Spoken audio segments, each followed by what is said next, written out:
Note में सेबी को मुक्त करा दिया है। ये चिदम्बरम का जो टेढ़ा बुद्धि है उसके कारण हुआ है। वो अपने को भले सबसे होशियार समझें, परंतु जब मैं प्राध्यापक था हार्वर्ड में, ये हार्वर्ड बिजनेस स्कूल में था, और उसने एक मेरा क्लास भी लिया था जिसमें उसको सी ग्रेड मिली, तो उसका बुद्धि क्या है मुझे पूरा आइडिया, परंतु उसके टेढ़ापन बहुत है उसके दिमाग में। और उसने ये पार्टिसिपेटरी नोट को पूरा उपयोग किया, क्योंकि काला धन को विदेश ले जाएं, विदेश की बैंक अकाउंट में जमा करेंगे तो आपको इंटरेस्ट नहीं मिलेगी, वहां सर्विस चार्ज लगती है। वो तो आपकी सेवा कर रहे हैं तो सर्विस चार्ज लगाएंगे, इंटरेस्ट नहीं देंगे। स्विट्जरलैंड की इतनी अच्छी स्थिति है कि हमारे लोग जाकर वहां पैसा बैंक अकाउंट में डालते हैं और सर्विस चार्ज 2% देते हैं, और स्विट्जरलैंड जो पैसा जमा है उसको लेकर अमेरिकन बॉन्ड मार्केट में इन्वेस्ट करते हैं और उनको 4% मिलती है। तो 2% हमारे से, 4% बॉन्ड मार्केट से, स्विट्जरलैंड को 6% कोई काम करे बिना मिल जाती है। इसीलिए स्विट्जरलैंड में टैक्स ही नहीं लगती है किसी के ऊपर, क्योंकि हम लोग उसके लिए व्यवस्था कर रहे हैं।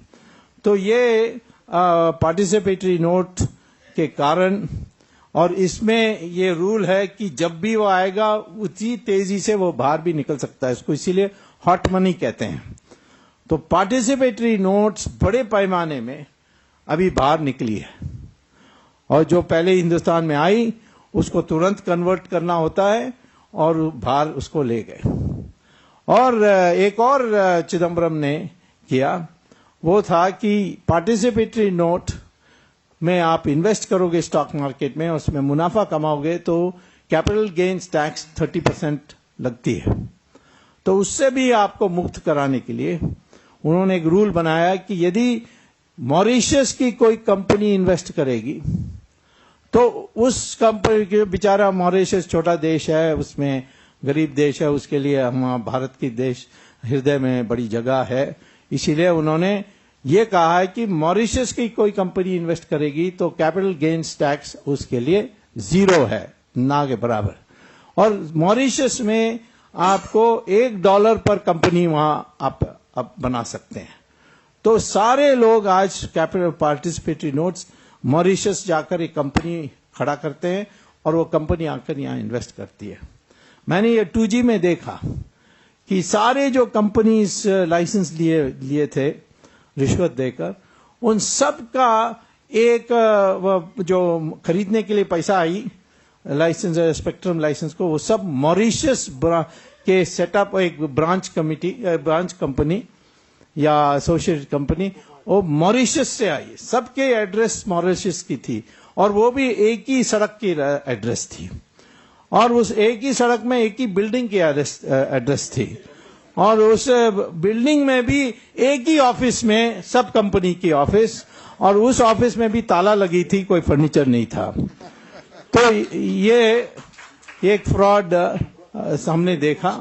तो ये सारी जो पैसा है ये अब बाहर जा रही है।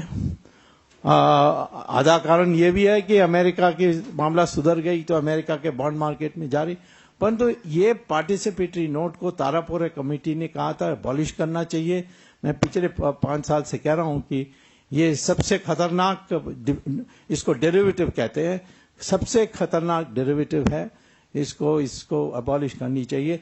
तो ये भी डॉलर को आज महंगा कर रही है। और तीसरा है जो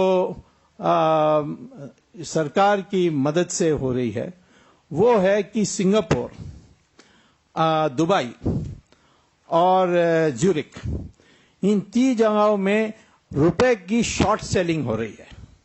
शॉर्ट सेलिंग जैसे फॉरवर्ड ट्रेडिंग जैसा है। सिंगापुर में बैठकर, और आज सिंगापुर सबसे महत्वपूर्ण बन गई है इस मामले, फॉरेन एक्सचेंज ट्रेडिंग में दुबई से भी ज्यादा और स्विट्जरलैंड से भी ज्यादा आज सिंगापुर इंपॉर्टेंट है।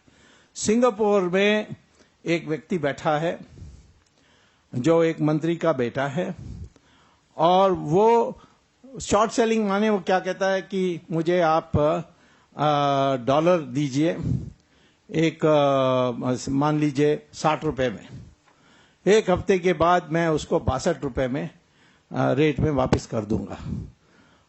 तो अब रेट बढ़ जाती है, 62 रुपए से ज्यादा 65 रुपया हो जाती है, तो उसको कोई काम करे बिना, कोई अपना पैसा होते बिना उसको 3 रुपए के मुनाफा मिल जाती है। इसको शॉर्ट सेलिंग कहते हैं।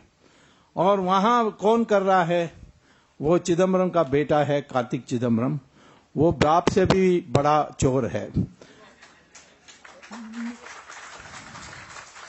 और वो वहां शॉर्ट सेलिंग करने का, और शॉर्ट सेलिंग के लिए मैं खरीदूं, उसके बाद डॉलर का दाम बढ़ना चाहिए और रुपए का दाम घटना चाहिए। उसके लिए उसने बाप के जरिए उसने रिजर्व बैंक को ओपन मार्केट पॉलिसी करने नहीं दिया। आज हमारे पास 277 बिलियन डॉलर्स रिजर्व्स में है। यदि एक दिन 20 बिलियन डॉलर, 277 बिलियन डॉलर से 20 बिलियन डॉलर एक ही दिन मार्केट में डाल दें, तो ये जो रेट है बिल्कुल घट जाएगी। वो दोबारा 45 रुपए में हो जाएगी, और जो विदेश में ये शॉर्ट सेलिंग की वो सब बर्बाद हो जाएंगे।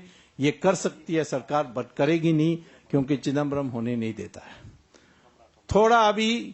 थोड़ा बार डॉलर निकली रिजर्व बैंक से तो ये स्टेबलाइज हुई। इसको राजन इफेक्ट पता नहीं क्या क्या अखबारों में लिखते हैं, परंतु कल दोबारा ये मामला फिर शुरू हो जाएगा। आज शॉर्ट सेलिंग फिर शुरू होने वाली है, उसमें रेट होगी 75 रुपीज टू $1। तो आप देख लीजिए कि हर शॉर्ट सेलिंग की रेट में बढ़ते गई है। जैसे वहां शॉर्ट सेलिंग की रेट बढ़ी, यहां भी रुपए की दाम घटी है। तो ये 3 कारण है जिससे आज हमारी रुपए की हाल ये है। इसका इलाज एक ही है, पार्टिसिपेटरी नोट्स को अबॉलिश कर दो, कह दो इट इज अबॉलिश्ड, और जिनका जो नुकसान होना होने दो, कोई आम आदमी का नुकसान नहीं होने वाला। दूसरा है कि हवाला एजेंट सबको पता है कौन है, उसको पकड़ के गिरफ्तार करनी पड़ेगी। उनको पकड़ के गिरफ्तार 4-5 लोग बड़े लोगों को करने से सारा मामला परिस्थिति बदल जाएगी। और तीसरा है कि जो शॉर्ट सेलिंग करेगा करेंसी में, उसको जेल में डालो।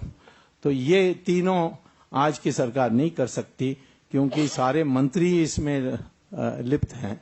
तो ये कैसे कर सकते हैं? एक नया सरकार की इंतजाम करनी चाहिए।